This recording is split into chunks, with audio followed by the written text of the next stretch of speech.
Yes, ini basic, memang bosan. Belajar basic memang bosan. Tapi kalau kita tak belajar basic, benda-benda yang selepas tu kita macam susah untuk kuasai, sebab kita tak kuasai basic. Okey, Assalamualaikum dan salam sejahtera. Nama aku Imran Imtiaz dan selamat kembali ke channel Imran Imtiaz Art. Okey, hari ni aku nak share pasal bentuk 2 dimensi dengan 3 dimensi. Okey, rasanya tak perlu aku nak bagi tahu macam mana nak lukis bentuk. Just semua orang tahu macam mana nak lukis bentuk 4 segi, 3 segi, bulat, bentuk bintang. Ini siapa-siapa pun boleh lukis. Okay, so tak perlu topik untuk itulah. Cuma untuk kali ni, apa yang aku nak kongsikan ialah macam mana. Okay, dalam episod yang lepas aku ada ajarkan macam mana nak buat perspektif.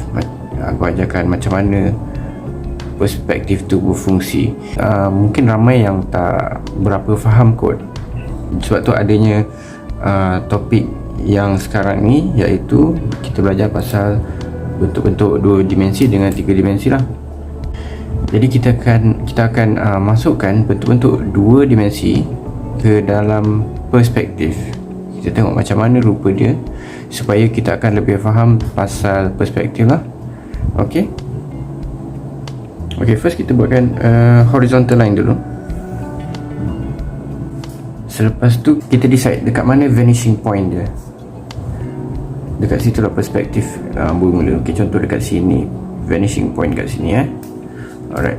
Jadi untuk kita belajar atau tahu pasal bentuk-bentuk 3 dimensi, kita tak perlu sampai 2. Untuk 2 dimensi kita tak perlu 2 vanishing point. Macam yang lepas aku ada ajarkan 2 vanishing point. Okey, untuk 2 dimensi cukup untuk kita ada 1 vanishing point saja dulu supaya kita faham. Supaya kita faham lebih pasal perspektif. Sebenarnya perspektif ni tak susah pun, sebenarnya tak susah sangat lah untuk faham. Cumanya kadang-kadang ada orang tak dapat gambarkan. Okey, jadi sebab itulah adanya pelajaran yang seterusnya ni lah, pasal bentuk-bentuk ni supaya lebih faham tentang perspektif. Alright. Okey, jadi vanishing point start dari sini. Lebih dekat sesuatu objek tu dengan kita, dia akan nampak lebih besar. Semakin jauh, semakin kecil. Okey. Alright, sekarang kita akan cuba lukis segi 4. Segi 4. Okey, segi 4 macam ni kan. Segi 4. Jadi bila kita masukkan segi 4 ni dalam perspektif, dia akan jadi macam ni. Ni kalau, okey, contohlah kalau macam kita tengok sesuatu kertas ataupun apa-apa macam kad ke apa, kalau kita tengok straight kepada kertas tu, kita akan nampak permukaan dia macam ni. Kita akan nampak flat. Alright. Tapi kalau kita letak dia dalam keadaan sengit, jadi kita akan nampak macam ni. Yes, ini basic, memang bosan. Belajar basic memang bosan. Tapi kalau kita tak belajar basic, benda-benda yang selepas tu kita macam susah untuk kuasai, sebab kita tak kuasai basic. Kita kena kuasai basic tu. Ada yang tak kuasai basic, dia macam terus skip. Dia bukan sengaja nak skip, dia memang tak ada pergi belajar secara formal, dan dia terus belajar mewarna, dia terus belajar anatomi, dan dia terus faham. Ada juga orang yang macam tu, tapi kita tak tahu kita macam mana.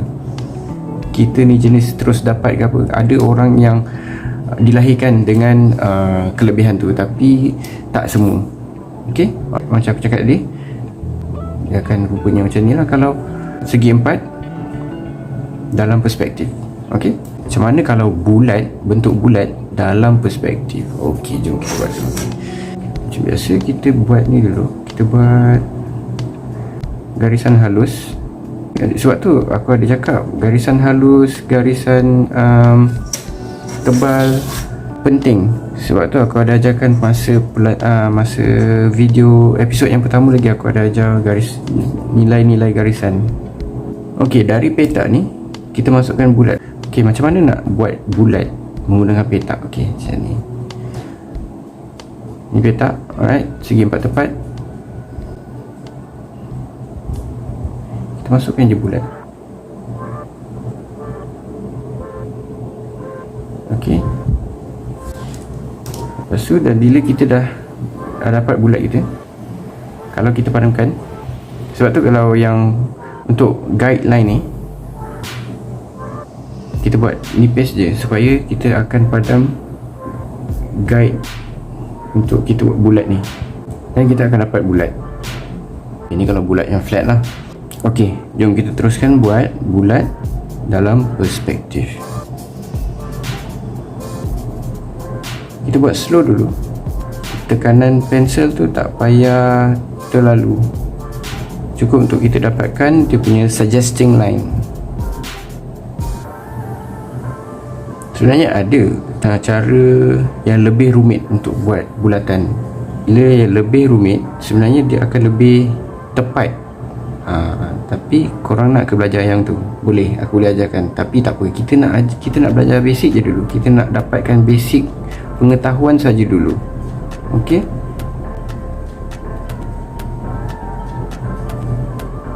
So bila kita dah dapat bentuk bulat tu, baru kita pekatkan dia.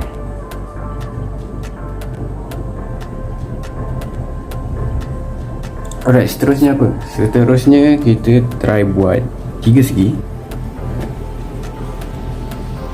Okey, macam mana kita nak dapatkan 3 segi dalam ruang perspektif? Okey, macam yang kita tahu, lebih dekat dengan kita, lebih besar, lebih jauh, lebih kecil. Okey, jadi kita kena bahagikan segi 4 ni kepada 2 dulu supaya kita dapat tahu dekat mana garisan tengah 3 segi tu. Okey, contoh macam ni segi 4 tepat, garisan tengah, untuk kita dapatkan secara tepat macam mana 3 segi tu secara tepat. Okey, macam ni kan, 3 segi. So, bila kita dah dapat, kita pekatkan. Okey, macam tu kita nak buat sini. Tapi macam aku cakap tadi, dia semakin dekat semakin besar, nampak semakin besar, semakin jauh nampak semakin kecil. Jadi macam tu juga kita nak bahagikan mana tengah tu. Okey, contoh macam ni, kat mana tengah dia? Kalau kat sini agak kurang tepat, so kita kena anjakkan ke sana sikit supaya yang sebelah sana nampak lebih kecil sedikit lah berbanding dengan yang dekat dengan kita. Okey, jadi kita bahagikan tengah. Okey, macam tu. Lepas tu kita terus buat 3 segi dia. Dan kita pekatkan.